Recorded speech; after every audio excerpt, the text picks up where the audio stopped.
Yo, what's up YouTube? It's JC here. Pretty in-depth guide on aim today, so stay tuned to the end if you want to aim like this. Getting shot.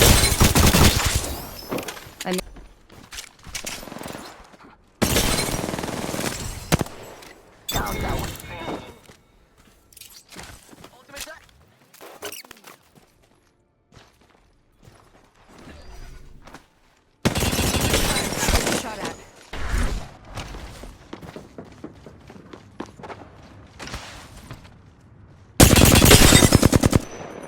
Cracked a book. Under fire. Bogey shield. Whoa, I'm on a new level. Shields on that. Yeah, I'm outnumbered. What will I do?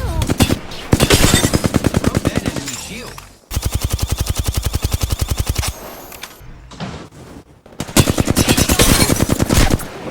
Broken enemy.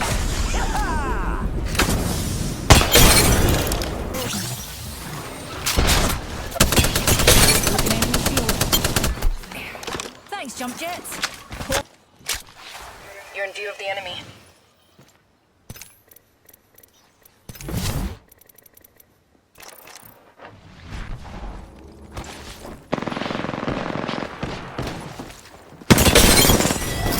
They spotted me.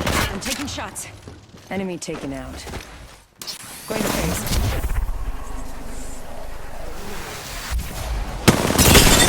Broken. Made it to the next level. Getting shot. Killed an enemy.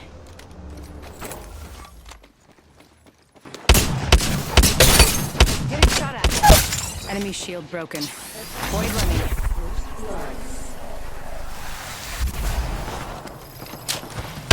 Enemy shield broken.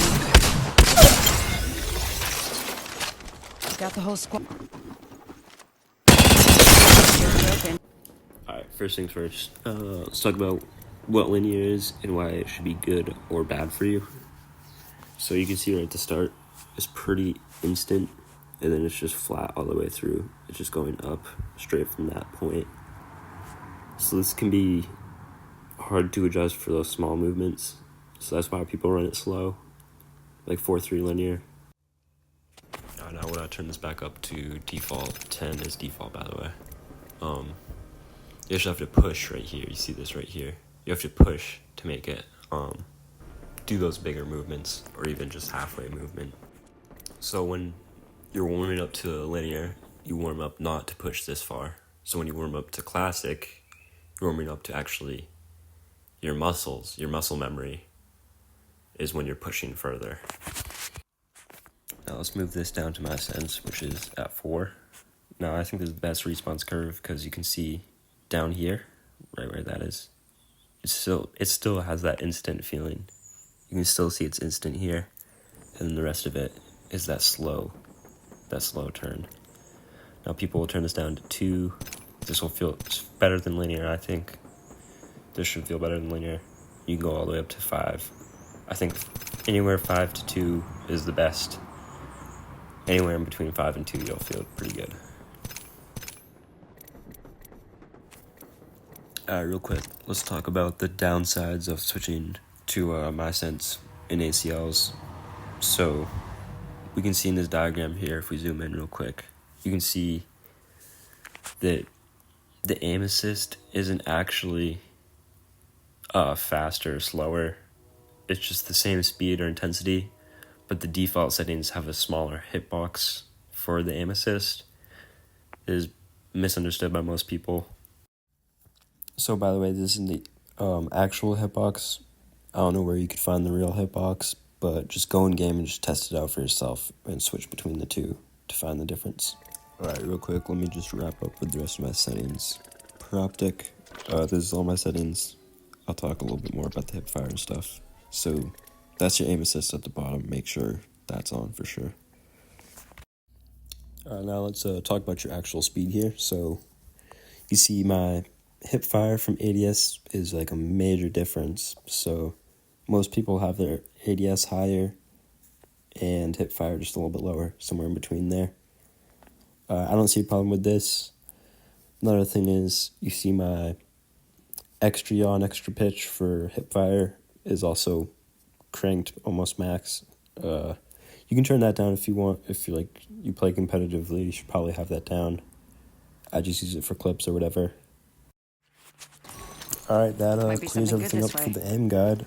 Let me know in the comments if you want me to do a movement guide. By the way, these last few clips are all console movement, no tap strafe needed.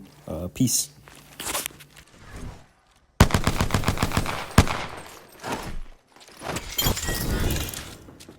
Swift, strong, simple. Void running.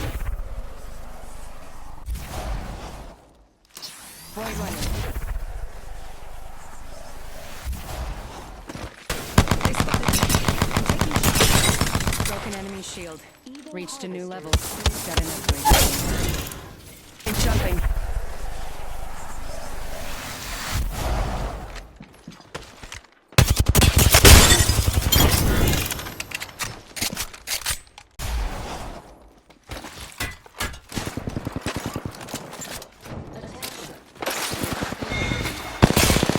Enemy shield broken. Grenade. I'm hit.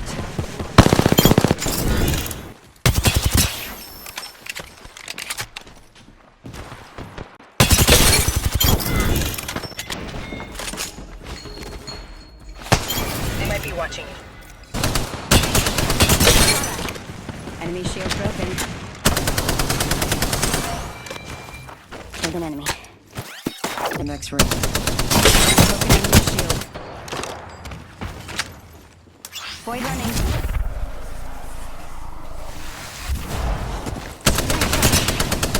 Enemy shield broken.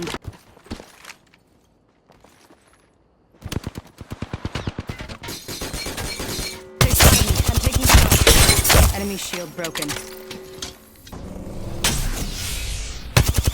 Broken enemy shield. Phasing.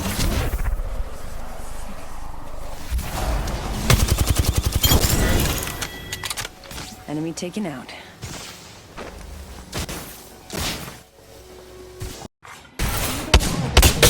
Getting shot at.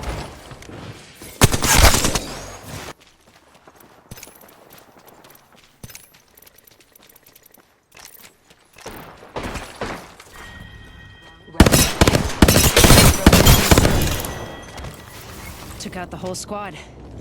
That rings far.